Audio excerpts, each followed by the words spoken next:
امریکہ کی جانب سے آبنائے ہرمز کے قریب ایرانی افواج پر حملہ کیا گیا ہے۔ پینٹاگن نے امریکی حملوں کو بلا اشتعال ایرانی کارروائیوں کے خلاف دفاعی رد عمل قرار دیا، اور ذرائع یہ بتاتے ہیں کہ گزشتہ 24 گھنٹوں کے دوران مختلف اوقات میں ایرانی کشتیوں پر حملہ ہوا۔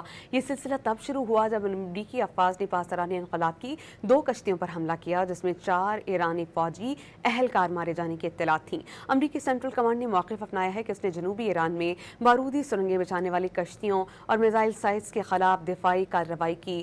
حکام یہ بتاتے ہیں کہ یہ حملے امریکی فوجیوں کی ایرانی خطرات سے بچانے کے لیے کیے گئے۔ امریکی سینٹرل کمانڈ کے ترجمان نیوی کیپٹن ٹم ہاکنز نے باور کرایا کہ جنگ بندی کے دوران تحمل کا مظاہرہ کرتے ہوئے اپنی افواج کا دفاع کیا جا رہا ہے۔ امریکہ کی جانب سے آبنائے ہرمز کے قریب ایرانی افواج پر حملہ کیا گیا ہے۔ پینٹاگن نے امریکی حملوں کو بلا اشتعال ایرانی کارروائیوں کے خلاف دفاعی رد عمل قرار دیا، اور ذرائع یہ بتاتے ہیں کہ گزشتہ 24 گھنٹوں کے دوران مختلف اوقات میں ایرانی کشتیوں پر حملہ ہوا۔